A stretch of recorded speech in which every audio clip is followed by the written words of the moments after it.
Would love to invite you all to please join me in welcoming Catherine Guentert from Black & Veatch, who will give an introduction to Powering the Games, Grid Ready for Gold. Catherine is an energy infrastructure leader specializing in grid modernization and DERs. We're pleased to announce Black & Veatch has joined LACI's Clean Energy Partnership, and we couldn't be more thrilled. Please welcome Catherine.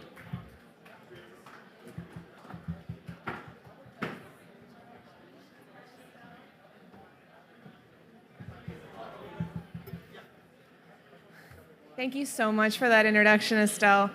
And we are really thrilled to be here today. So, as I have spent the past several years, as Estelle said, working in distributed energy resource on projects for Black & Veatch at Black & Veatch in the Los Angeles region while training for the Olympic trials.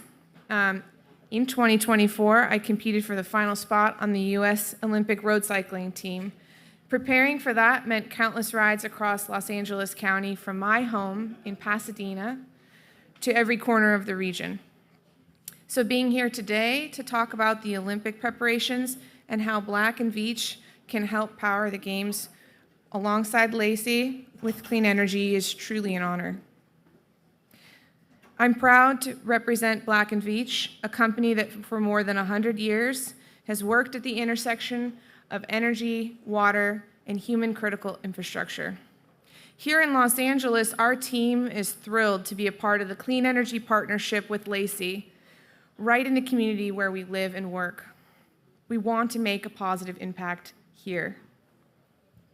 Success for us in this partnership with LACI means more than technology. It's about creating synergies among utilities, startups, policymakers, and innovators. LACI brings together an incredible ecosystem where ideas move quickly from concept to implementation. That's the collaboration that makes real progress possible. Our projects naturally involve collaboration with municipalities, construction firms, engineering partners, and technology providers. And LACI creates a space where those connections thrive and where we can align around a shared goal, decarbonization to protect our environment for future generations. We all understand the urgency, and the upcoming Olympics gives us a powerful catalyst to accelerate progress. Beyond the technology, community engagement is critical. These projects aren't just about electrons, they're about people. And at Black & Veatch, we believe clean energy should be accessible for everyone. I have the privilege with working with an incredible team on innovative technologies to upgrade the grid and to deliver clean power. We do this through localized microgrids, but on a larger scale, through projects like a groundbreaking ACES Delta Hub in Utah, a green hydrogen energy hub serving LADWP territory. It stores hydrogen in massive, naturally occurring salt caverns hundreds of feet underground with the ability to store energy for months, not just hours. On that project, we had to write the standards from scratch because the technology was so new. And this being the largest green energy hydrogen project in the world, the level of innovation required resilience and teamwork, similar to what it takes to prepare for the Olympics. Innovations like these are how we're building a world of difference. Closer to home, we've deployed almost 5,000 EV charging ports across Southern California at nearly 900 locations, a quarter of which have on-site battery storage, making them essentially microgrids. In addition to EV infrastructure, we've delivered roughly 65 standalone battery energy storage sites across Southern California. These systems provide critical flexibility for the grid and will play a major role in supporting transportation electrification, something that I'm honored to present on the panel for the next discussion that follows. Balancing a full-time career with Olympic-level training has taught me something important. Both require total commitment. There are no shortcuts, whether you're on the bike or in the field building a clean energy future. It takes more than 100%, but that's what progress demands. Our partnership with LACI gives us the chance to teach, to learn, to innovate together, and I'm proud that Black & Veatch is a part of this effort. I look forward to the collaborations ahead, like the ones you'll hear about next. Looking ahead, emerging technologies like advanced BESS, green hydrogen, and microgrids will define not just how we power the games, but the future of Los Angeles. Our goal is to leave a legacy of resilience and innovation that lasts well beyond 2028. Thank you.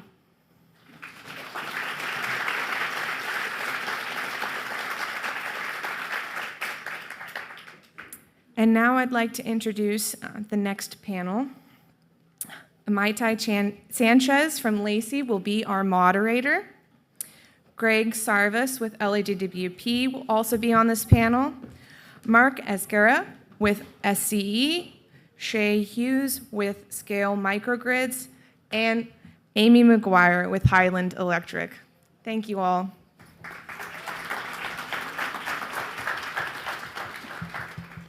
Thanks, Catherine. Also, I wasn't aware of your athletic background. That's so cool. Maybe we'll have other surprises from other speakers and their background in Olympics.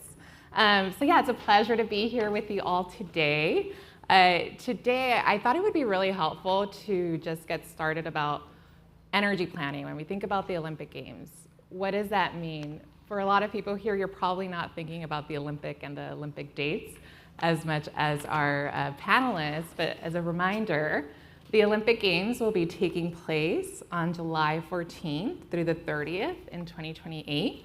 And the Paralympic Games will be taking place from August 15 to August 27.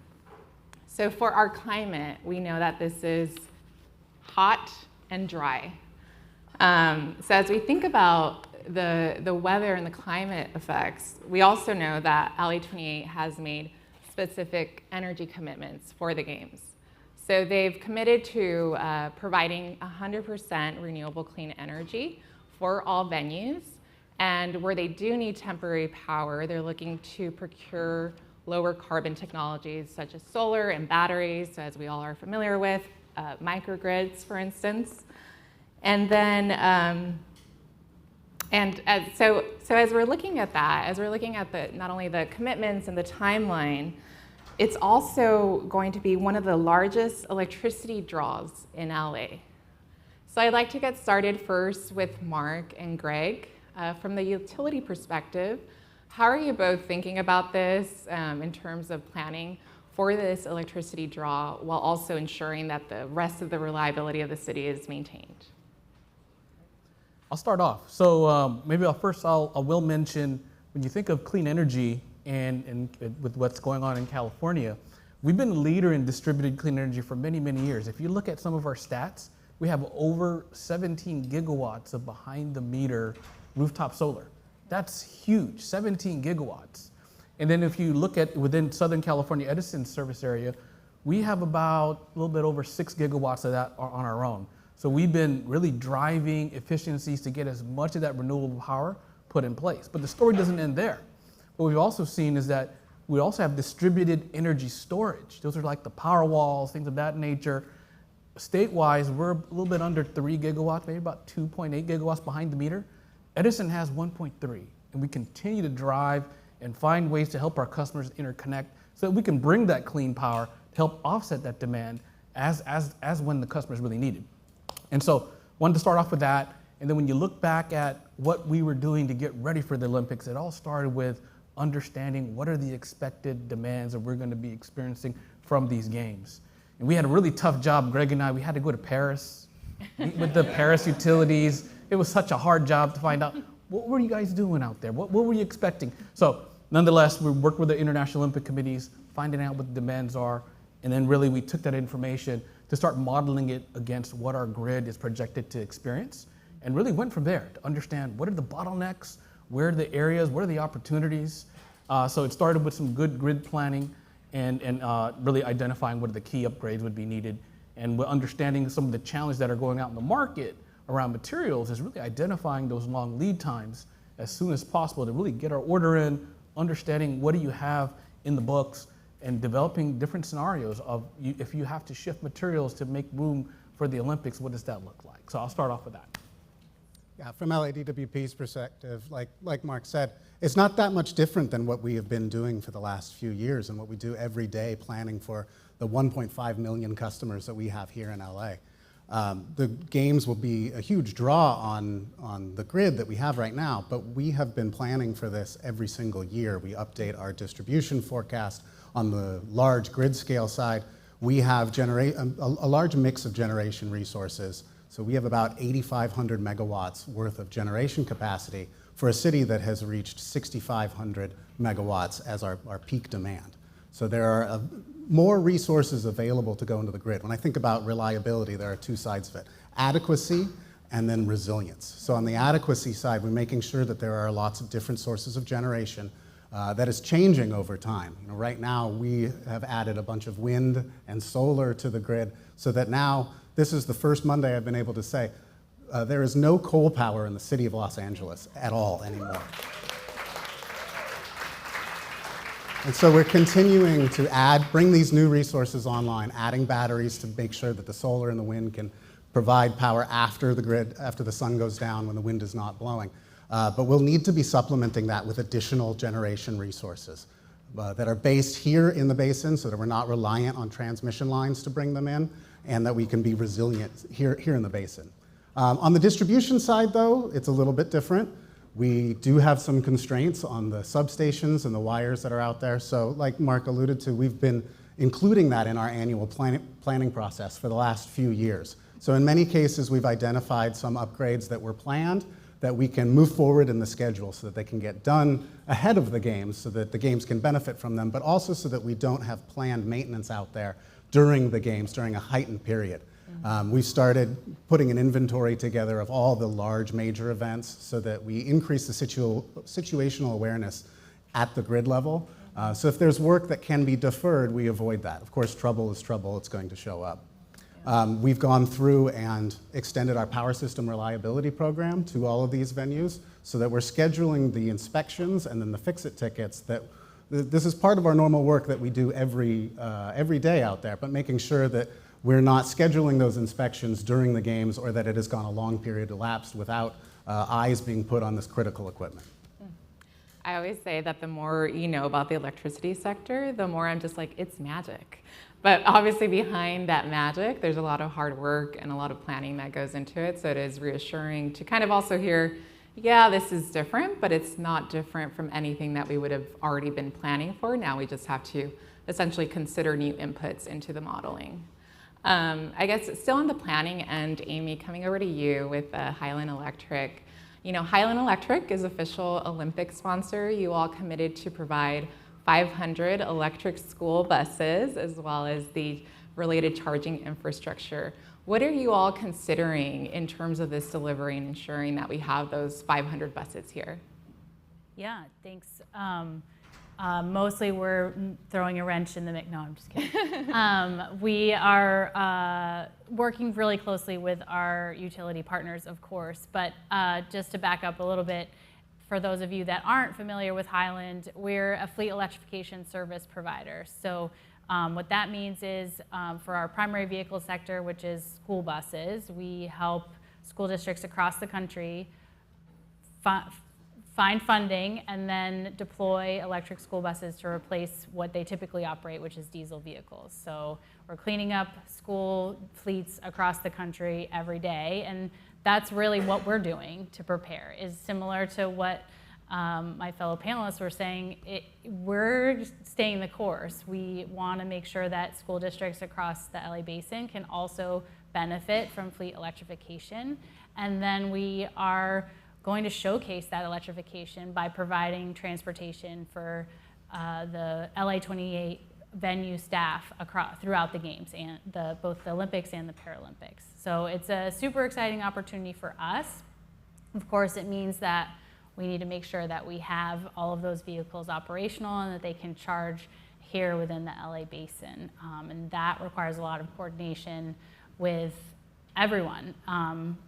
But as I said, that's what we do every day. We are right at the intersection of trying to navigate funding to make sure that it's an affordable deployment. We're working with our utility partners to make sure that we're ready to energize a site once all the pieces come together. We're getting all those pieces together, whether it's from the vehicle manufacturers or charger manufacturers, getting software to make that works with all of those things, and then ensuring that it operates every single day. While the Olympics, of course, is a very important event, I would posit that school transportation directors also feel like they have very important events every single day, getting our children to and from school.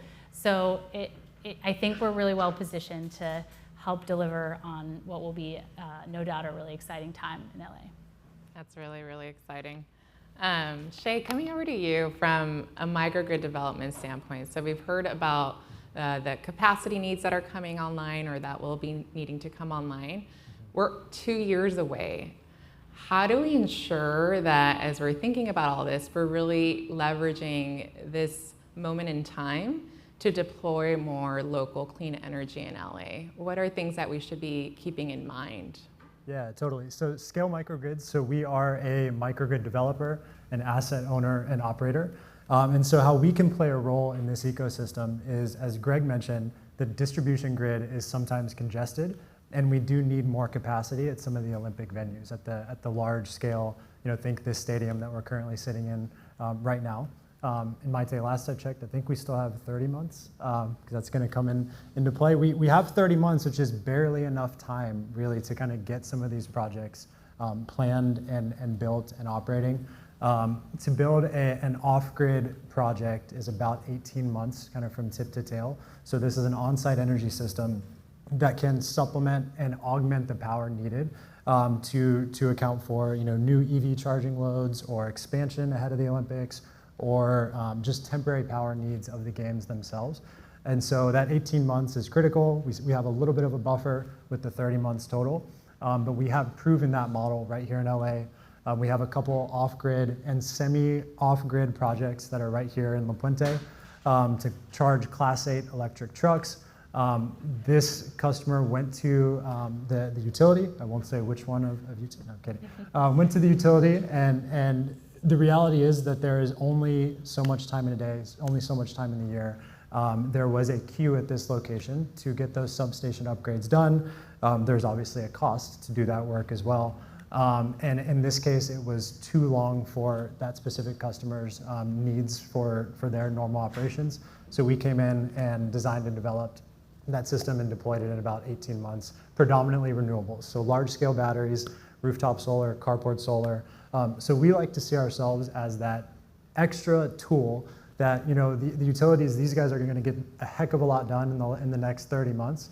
But there are going to be certain areas where bringing in that local capacity and being able to provide that resilience and redundancy as well that's needed at some of the sites, we see that as a very important kind of value add in the ecosystem as well. Nice.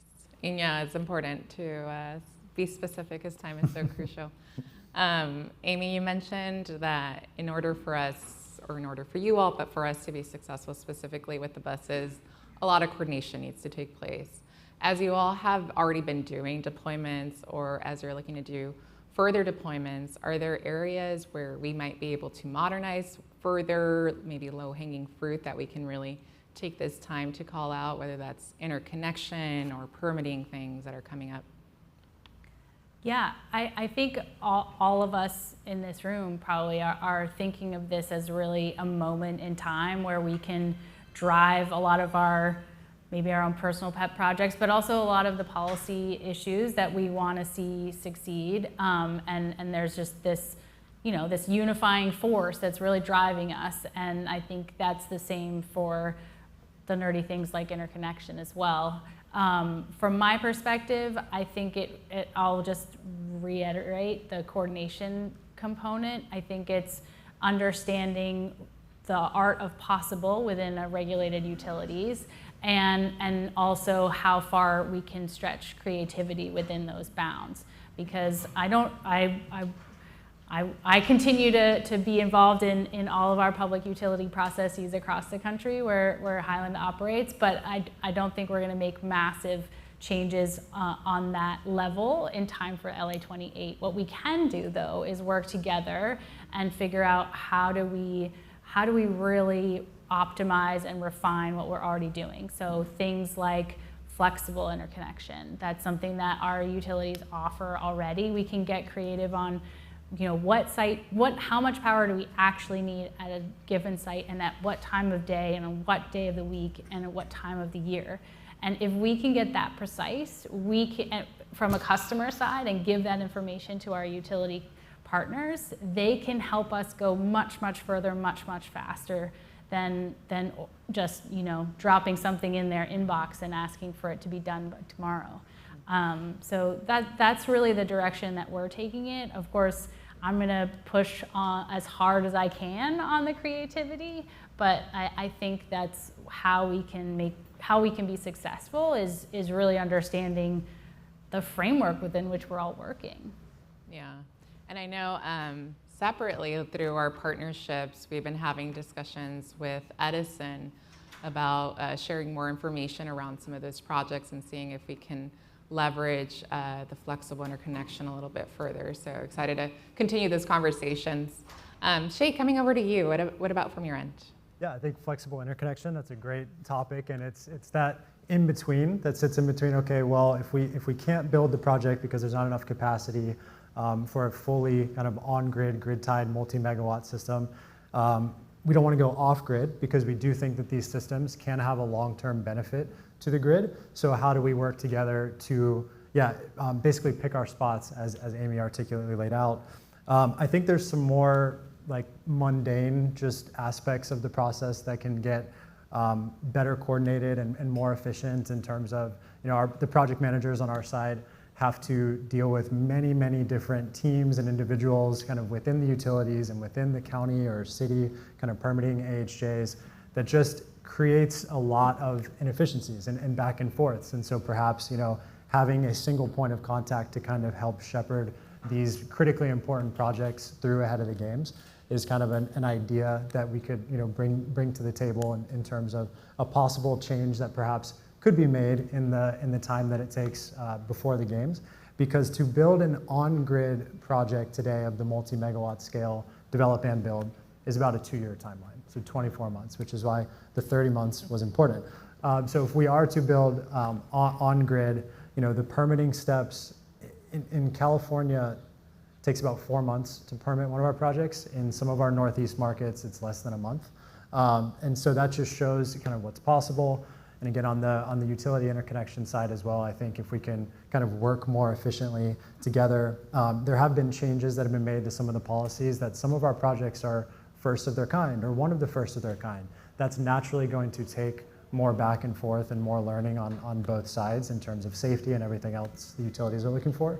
But being able to kind of prioritize and accelerate the critical projects for LA and for the games is an important step.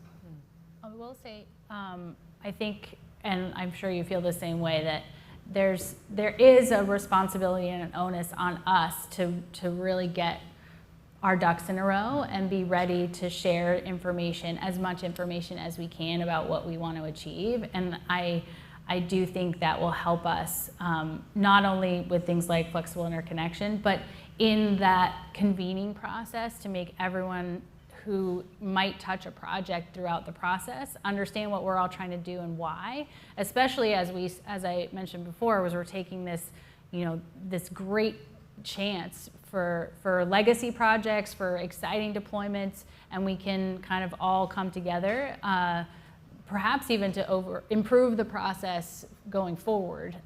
If we can expedite projects for LA28, we can probably continue to expedite them, just saying. Mark and Greg are like, let's get into the details.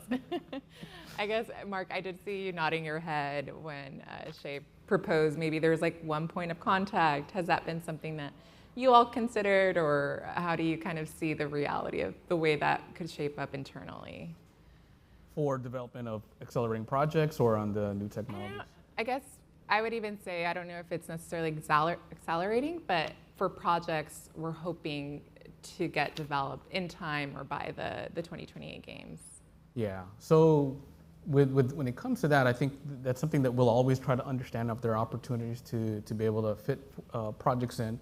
Yeah. But some of the things that the utilities have been looking at is if we are going to have power demand needs and there's ways to get the power across, are there interim bridging solutions that are in place?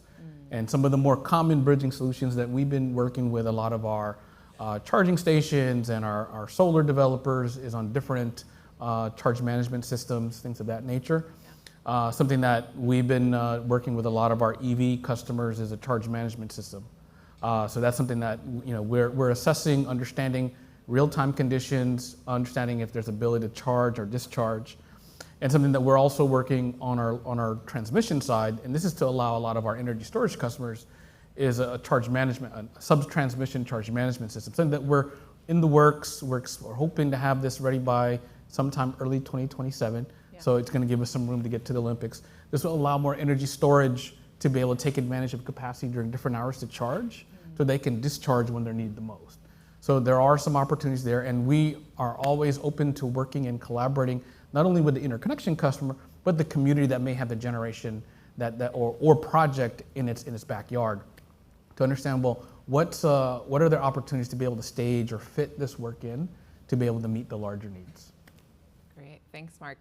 And that actually reminds me, last year we ended up releasing a report in collaboration with the California Energy Commission that laid out a framework to integrate zero emission solutions into the 2028 games. And we saw the opportunity specifically to really leverage mobile battery systems as well as charging stations. So curious, Greg, how LADWP is thinking about temporary solutions or opportunities there. Well, a couple years out from the games, we have been very focused on permanent grid-connected solutions. Yeah. And that continues to be the focus as we're deploying chargers.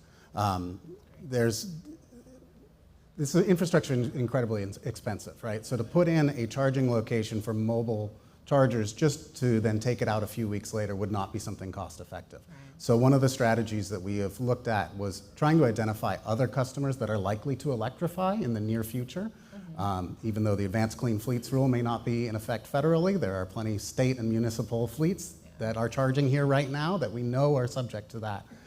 So trying to help pair some of those sites, accelerate those charging projects so that the infrastructure is made ready, that could be used temporarily during the games, but then transition over to a permanent customer that's going to be there with benefits to utilize that as a legacy benefit.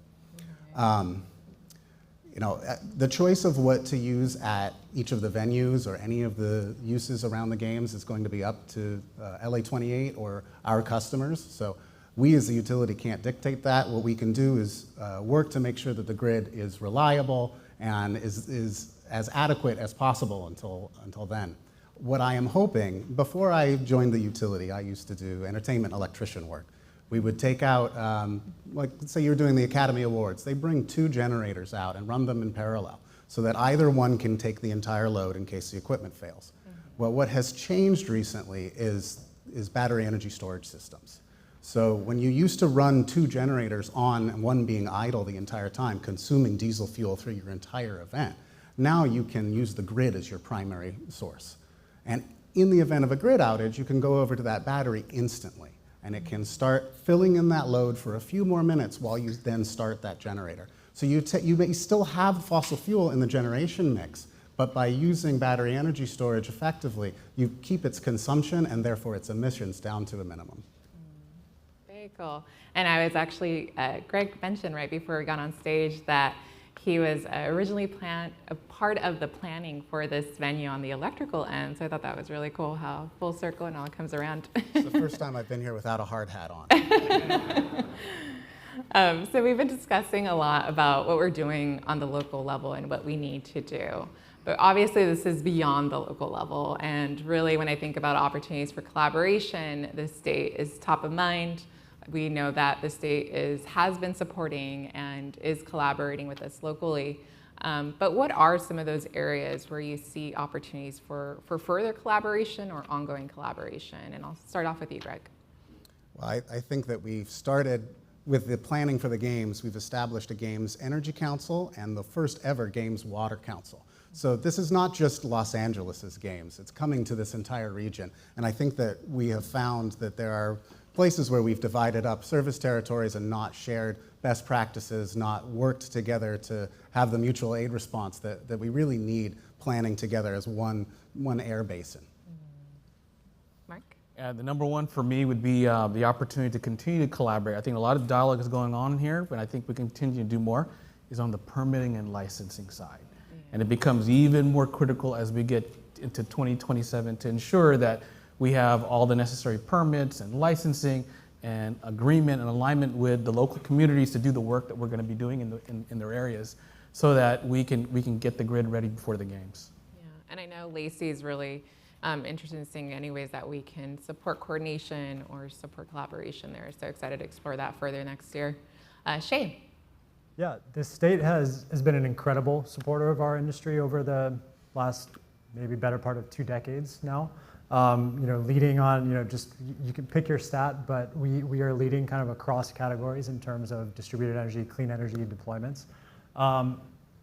It has appeared, and I'm choosing my words carefully here, that the state support for some of what we're doing at the distributed level has started to wane in recent years, and we have kind of changes to the regulations around self-generation. We have incentive programs that were very, very long-standing that are winding down at the end of this very year, so after December. That's the SGIP Self-Generation Incentive Program. We have the state's largest virtual power plant that it looks like, due to budget cuts, is likely not going to continue past 2026. So there are challenges and there are headwinds. And so, what the state can do is just to continue to support innovation and kind of new programs, market-based programs, whatever they need to be, that can continue to foster some of the leading edge and some of the more innovative distributed energy technologies, mainly around capacity, which again, I think is one of the issues that even at the federal level, we still have some support. So. Yeah, I guess I'll build on what you said, Shea. I think we've also seen tremendous support from the state when it comes to fleet electrification, and California certainly leads in that on that metric as well. And I think the fleet electrification that California has seen has not necessarily been at scale. We have a lot of great, excellent projects, but what I would like to see is a really concerted effort and selfishly focused on Southern California to make sure that we are seeing funding, support, deployments in a really scaled way. So we can have our 500 school buses be serving and operating through the Olympics, and Paralympics, but so that we can help make sure that electrification happens at scale for all of the communities in this region. This is, by any standard, the largest population, some of the highest emissions, some of the lowest air quality. There's a really good reason to focus our energy on getting things like fleet electrification done and prioritized here. I think that LA28 is an excellent driver for that, and I think it would be tremendous to see us all double down on making sure that we can reach our goals. I love that, Amy. +1 to that. I guess I'll just wrap us up here, and going off of that, when you do think about the legacy of the games, what's something that you're hoping to see? Yeah, I mean, we offer 10+ year contracts to help make sure that we can operate affordable, functional, effective fleets across our school districts and municipalities. I want to do that. I want to drive buses through the Olympics, and I want the yellow school buses to show our iconic vehicles, but I want school districts in LA Basin to all have electric buses instead of diesel. Shea? Yeah, exactly. What you've heard a couple times now is these are long-term infrastructure projects. The games are a catalyst to kind of get things done quickly and efficiently. But these projects are not, they're very expensive. They're not going to be paid for in a summer. So it is all about kind of finding those sites where there is a lasting need. One of our projects is with a college campus that's also an LA28 venue. And of course, the microgrid will be useful in providing that extra capacity and that resiliency during the games. But that project would never get built if it wasn't for the buy-in of the college itself and kind of the long-term commitment over 20 years in our case to be an off-taker and be a beneficiary of the energy, the savings, the sustainability, resiliency, all of these things. So that's really how we look at it, is that it's necessary in order to get the financing, in order to make these projects happen in the first place, is that these are long-term projects. That one in particular is built to be a community resilience hub, right? So for future natural disasters or grid outages, the campus has a resource and power across the campus, but it can also be an area where first responders and others for the community kind of come and use as a staging area in a disaster. So that's the long-term plan at a site like that. Thanks, Shea. Mark?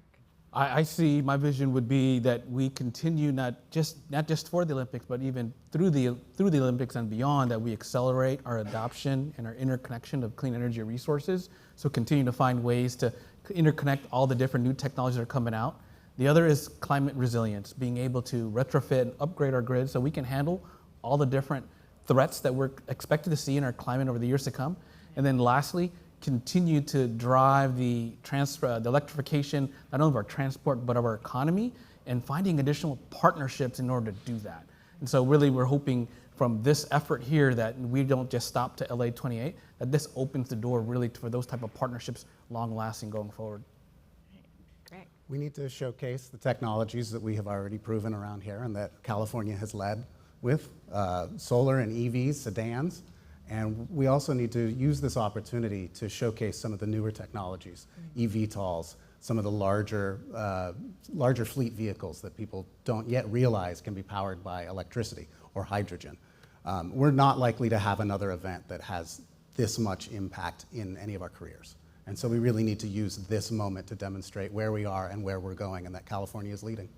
That's a great way to wrap us up. Thank you, Greg, and thank you to all of you.